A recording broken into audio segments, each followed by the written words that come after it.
kung ano po ang plant-based diet. So ang ating topic po ay kinuha po sa isang article na released last November 22, 2023 po ng Herbalife. So makikita siya www.herbalife.com plant-based diet. So bakit natin kailangang malaman kung ano pang importance ng plant-based diet? So i-explain natin today ang benefits and simple steps to get started. Hindi naman po siya talaga napakahirap. So konting preview lang po.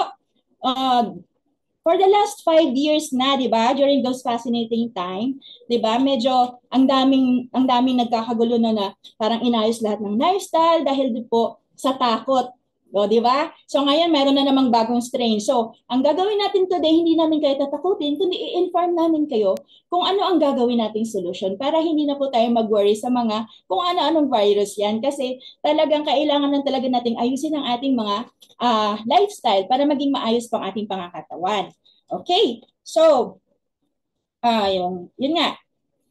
Let's find out kung ano po ang gagawin natin sa ano ng plant-based diet. So, explain muna natin kung anong plant-based diet na to.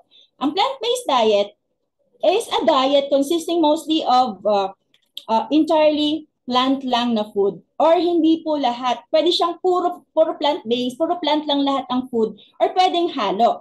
So it contains low amounts of animal products and high amounts of fiber-rich plants such as vegetables, fruits, whole grains, legumes, and nuts.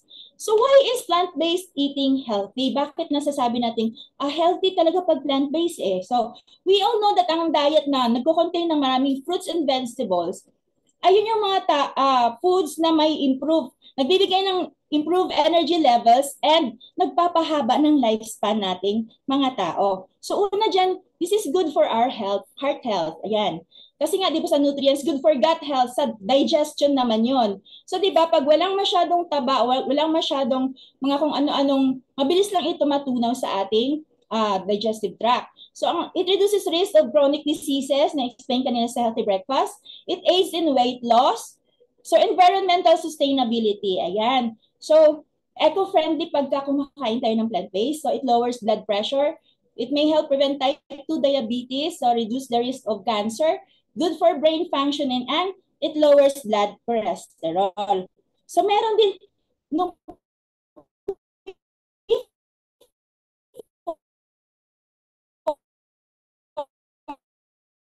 or hindi ko alam na ang vegetarian siya eggs and dietary products or dairy products. Pag sinabi mo namang vegan, ang vegan is a form of vegetarianism. So nakakaintindi na po tayo. Ako din dati hindi ko alam.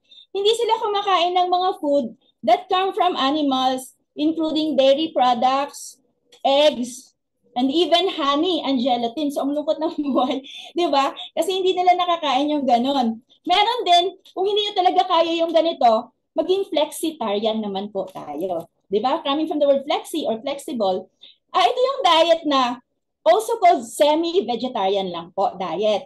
It is centered on plant foods with limited or occasional inclusion of meat. So pwede pong magpatikim-tikim lang ng meat, ayan. So kasi syempre hindi naman yan kaagad-agad na malipat kaagad sa plant-based na diet kasi syempre mauumay naman po tayo kapag bibiglain natin. Okay, so sa next slide po. Do you have to eat only plants to be plant-based? Yun ang tanong dyan. Ang sagot po, hindi. Kasi ito yung lifestyle in which someone eats only or mostly plants. Ibig sabihin, merong variation naman. Kung gusto mo talaga na puro plants lang, pwede. Pero dapat alam mo kung paano mo siya kukunin sa eksaktong amount at eksaktong klase po ng pagkain, yung quality po ng food. So ayan. So pwede nyo rin pong sabihin, paano naman yung intake ko ng protein kung magpa-plant-based lang ako. So meron tayong mga healthy alternatives po. Pagdating dyan sa mga protein po na galing din po sa sources ng mga plant-based na mga pagkain po. Okay. So sa next slide naman po. Ito na ang ating 4 simple steps to get started with plant-based. Huwag na po natin masyadong pahirapan kasi yung iba natatakot baka sabihin lang po nila para na po tayong ano niyan, para na tayong kambing na puro na lang lahat gulay po ang ating kinakain. Okay, so una-una po, set yourself up for success. Ayan. Don't plunge into full talaga na yung diretsahan na puro talaga kailangan gulay. So, yan. So, nag-aano ka na, baka mabigla po yung iyong katawan. So, kailangan, dahan-dahan lang siya po. Pwede po kayong mag-set ng isang meal lang muna. Pwede sa tanghali, pwede kayong mag-ganon, o pwede sa umaga shake kayo. Ang choices po ng mga pagkain ang kailangan nating i-prioritize. Okay, number 2. We should keep it simple. Simplihan na lang po natin. Huwag na nating masyadong pahirapan pa or kung ano-anong klase pa ng mga pagkain na galing pa sa mga kung saang-saang at ang mamahal po. Ito lang siya, simplihan lang natin. Yung alam mo po yung needs mo, kung ilan lang po, yan lang po yung gagawin mo. Yung gusto mo lang na fruits, huwag ka na kumuha doon na kung ano pa yung hindi mo pa nakain, kakainin mo ba. Yung simplihan mo lang siya na kaya mo siyang kainin in a simple way. So number 3 po, don't focus on the label. Just focus on the food.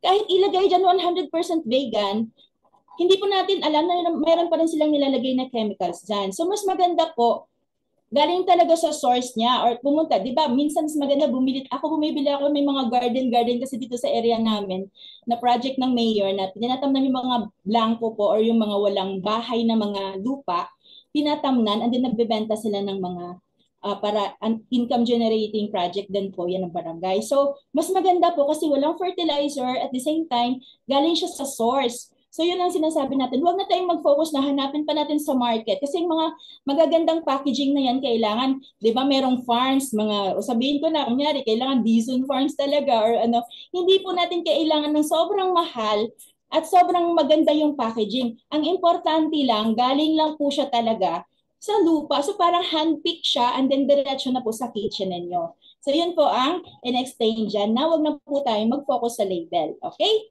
So last po, di ba ang easy lang. Focus on environmental health too. Ayan.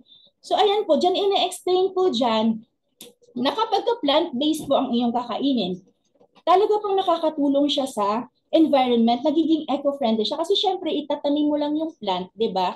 Tapos, umiikot lang po yan. Pag kinain, mapupunta sa waste, at then, pag nagtanim tayo ng tanim, yun po ang nangyayari kung bakit po sobrang init ng panahon ngayon.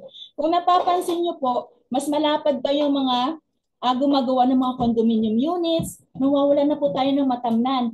Yung iba po, ginagawang farm. Sobrang lapad ng farm. So, ayan. So, pagka ganyan po ang mangyayari, kapag ang diet po natin, high intake po ng mga animal products, nagre-result po siya ng consumption ng saturated fats and mga red meat po in quantities. Ayan, so meron ditong pag-aaral na kapag plant-based diets po ang ating kakainin, it produces 75% less na heat trapping gas. Yun daw it generates 75% less water pollution. Okay, and uses 75% less land than meat-rich diet. Ayan. So, mas maigi na lang po na imbes na gawin nating farm, gawin na lang nating taniman ng mga plant-based po na pagkain. So, according din sa study, a person who eats a plant-based diet produces 50% less carbon dioxide, 13 times less water, and needs 18 times less land than meat eaters. So that saves 1,100 gallons of water. Ayan. 31 square feet of forest land and 20 pounds of CO2 o carbon dioxide equivalent every day po. So na marami tayong masisave pala at mas maganda pala kapag more on plant-based ang pagkain natin. Hindi nasisira ang environment at the same time, nagiging healthy pa po tayo. So yun ang kagandahan kapag plant-based po ang ating kakainin. Okay? Sa next slide po, meron lang po tayo dyan ibibigay na product. Itong product natin, yung shake natin nakaka-proud dahil it is certified organic or vegan po. Ang ibang products talaga ng Herbalife is certified vegan na pwede po talaga siyang kainin. Yung production po nito ay napaka-healthy po, nagaling talaga sa plant-based. So meron tayo dyan mga supplements na pwede ding i-back up po para lalong magiging kumpleto ang ating needs. At kung kailangan natin ng protein, hindi tayo mag-aalala dahil soy isolate po yan, napakataas po ng quality ng protein ng ating shake. So ayan, so hindi na tayo mag-worry ha na paano naman yung mga meats, wag na po yun kasi kung unhealthy naman po yun, mag-focus lang naman yun ng mga sa loob ng katawan natin na unhealthy din na pwedeng mag-cause ng mga sakit, wag na lang, di ba? So ayan. So sa next slide naman po, ang sabi ni Leo Babota, simplicity boils down to 2 steps lang. Identify the essential and eliminate the rest. So sabi dito, ano ba ang essential sa isang tao? Di ba makakain ng maayos, makakain ng malinis, at makaging mabuhay ng healthy po.